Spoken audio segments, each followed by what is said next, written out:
স্বামী স্ত্রীর সম্পর্কটা চোখ আর হাতের মতো। শুনবেন কথাগুলো, প্রত্যেকটি কথার মধ্যে হীরার মতো দাম আছে। যদি শুনবেন, হৃদয়ে গাঁথবেন, আপনার জীবন সুন্দর হবে। স্বামী স্ত্রীর সম্পর্ক কেমন? চোখ হাতের মতো।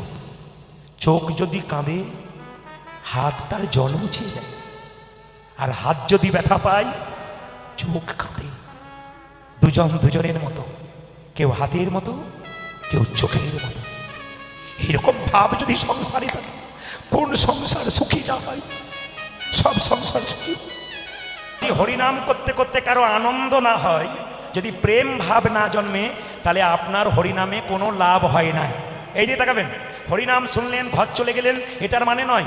শুনলেন, অনুভব করলেন, একটু কাঁদলেন, ভাব জাগালেন, তাতে কাজ হবে। একটা প্রমাণ আপনাদের দিয়ে দিই। একবারে মহাপ্রভুর কথা শুনবেন, প্রত্যেকটি শাস্ত্রের কথা।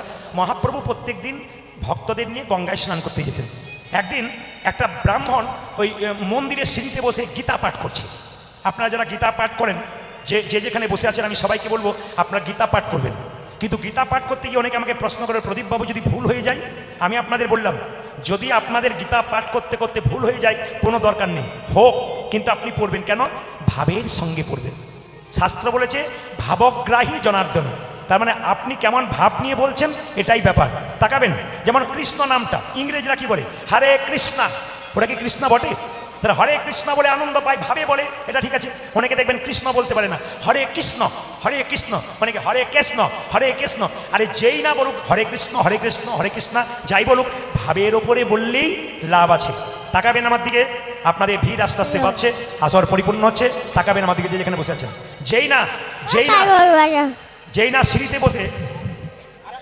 না সিঁড়িতে বসে মায়েরা ভাগবত গীতা পাঠ করছে, তাকাবেন, গীতা পাঠ করছে, চোখের জলে ভাসছে। ভক্তরা মহাপ্রভু বলছে, প্রভু, লোকটা গীতা পাঠ করছে, হাজার হাজার ভুল পড়ছে, আর কাঁদছে, তাহলে কি লোক দেখানি কাঁদছে না তো? তাকাবেন, মহাপ্রভুকে প্রশ্ন করছে, ও গীতা পাঠ করছে, ভুল পাঠ করছে, দেখুন কত ভুল পাঠ করছে, কিন্তু দিব্যি কাঁদছে, লোক দেখানি কাঁদছে না তো? মহাপ্রভু কি জিজ্ঞেস করলো, ও ব্রাহ্মণ, তুমি যে গীতা পাঠ করছো, কাঁদছো কেন? তা তুমি যে হাজার হাজার পাঠ ভুল করছো, তোমার তো ভুল হচ্ছে, তুমি কাঁদছো কেন? বলছে, প্রভু, আমার পড়াশুনো নাই, আমি মূর্খ সূর্খ মানুষ, আমি পড়ছি, আমার হাজার ভুল হতে পারে, তবে কাঁদছো কেন? আমি কাঁদছি এই জন্যে, গীতার পাতাটা ছবিটার দিকে তাকাচ্ছি আর পড়ছি, ভুল পড়ছি, কিন্তু গীতার পাতাতে দেখতে পাচ্ছি স্বয়ং ভগবান অর্জুনকে রথে বসিয়েছি আর দড়িটাকে টানছি। আমি মনে মনে ভাবছি আর কাঁদছি, এই সংসারে কুরুক্ষেত্রে যুদ্ধক্ষেত্রে যদি অর্জুনের মতো আমরা ভগবানকে ভালোবাসতে পারি, তবে আমরা নিরাপদে সংসার রথে বসে থাকবো, ভগবান দিব্যি আমাদের সংসার ভগবানের পথে পরিষ্কার। কত শিক্ষা আছে দেখুন, আস্তে আস্তে কীর্তনের মাধ্যমে কত শিক্ষা আছে দেখুন।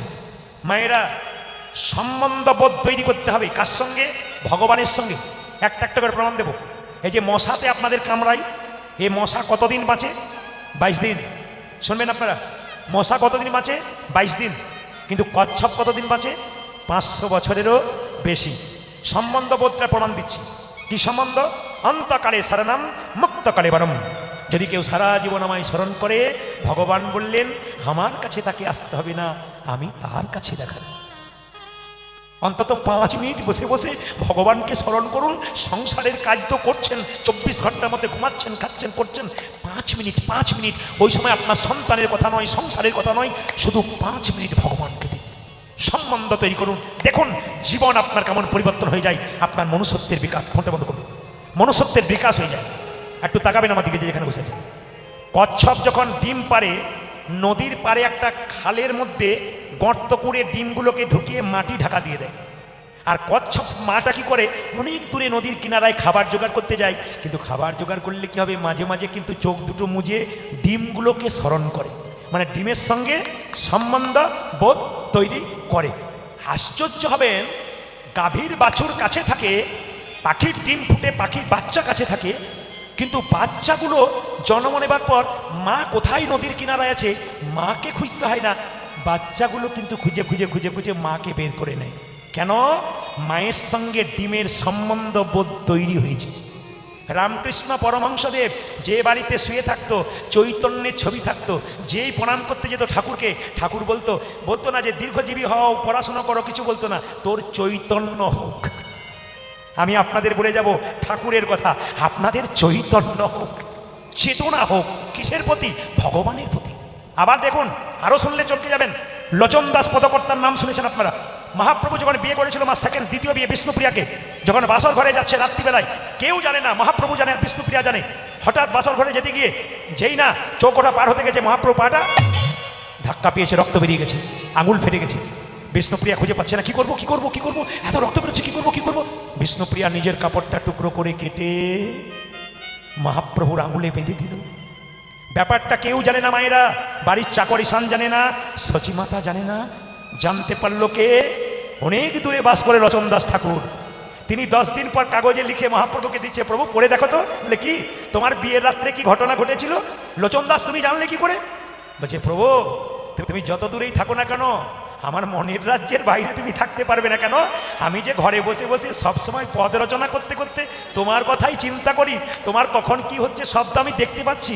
এই জন্য আপনাদের কাছে নিবেদন রইল, যদি সম্বন্ধ তৈরি করেন তাহলে ভগবানের সঙ্গে কৃপা হবে, ভগবানের কৃপা হবে, আপনি কৃপা লাভ করবেন। তাই মহাপ্রভু কি করলেন মায়েরা? কি বললেন? এক কাজ করো, জীবের দ্বারে দ্বারে হরিনাম দিলেন। কি বলছে? বীজের মধ্যে বৃক্ষ আছে, চোখে না যায় দেখা, নামের মধ্যে নামে আছে হৃদয় পটে আঁকা। যেই নামে সেই কৃষ্ণ ভজনিষ্ঠা করি, যেই নামে সেই কৃষ্ণ ভজনিষ্ঠা করি, যেই নামে সেই কৃষ্ণ ভজনিষ্ঠা করি, নামের সহিত আছেন আপনি শ্রীহরি, ও যে নামের সহিত আছে আপন শ্রীহরি, ও যে নামের সহিত আছেন আপনি শ্রীহরি। ও মাইরা বলুন, জ্বর হলে মুখটা তেতো লাগে না মিষ্টি মিষ্টি লাগে? জোরে বলুন, জোরে বলুন। কালকে যেখানে গাইছিলাম আপনাদের এখানে সামনেই ছিলাম আমতলাতে, ওনারা বললেন যে চুপচাপ আছে। বললাম কিছু বুঝতে পারছেন না? বলছে বুঝতে পারছি কিন্তু বলছি না। বলে কি? তেতো লাগে না মিষ্টি লাগে? সবাই হ্যাঁ হ্যাঁ দিচ্ছে। আপনারা কিন্তু সুন্দর বলেছেন, তেতো লাগে। আচ্ছা বলুন তো, জ্বরে জিভ তেতো হলে একবার মিষ্টি খেলে তেতো যায়? দুবার খেলে যায়? বারবার খাবেন তখন যাবে। হরিনাম যাদের ভালো লাগে না, মহাপ্রভু তাদেরকে বললো ভালো না লাগলে বারবার বসো আর বারবার শোনো, বারবারে বলিবে, বারে বারে বলিবে, বারবারে বলিবে, মধুমাখা হরিনাম বারবারে বলিবে, মধুমাখা হরিনাম বারে বারে বলিবে, সুধামাখা হরিনাম বারবারে বলিবে, মধুমাখা হরিনামে প্রেমানন্দে মাধবে, হরে মধুমাখা হরিনাম, হরে সুধামাখা হরিনাম, হরে মধুমাখা হরিনাম, হরে সুধামাখা হরিনাম, হরে মধুমাখা হরিনাম। ও দেখিতে না হয় তোমার প্রেমের রবেশ, দেখতে না হয় তোমার। জোরে বলুন, রাধা রানী কি না। জয়টা এত জোরে বলবেন যেন ডায়মন্ড হারবার পর্যন্ত যায়। জোরে বলুন, রাধা রানী কি। বেড়েছে, আরো বারবার চান্স আছে। শ্যাম সুন্দর কি, মদন মোহন কি। গরম লাগছে কি না? পরীক্ষা হয়ে গেলে যে আপনার কত ডুবে গেছে। আমি কি বলছি না বলছি সবাই জয় দিচ্ছে।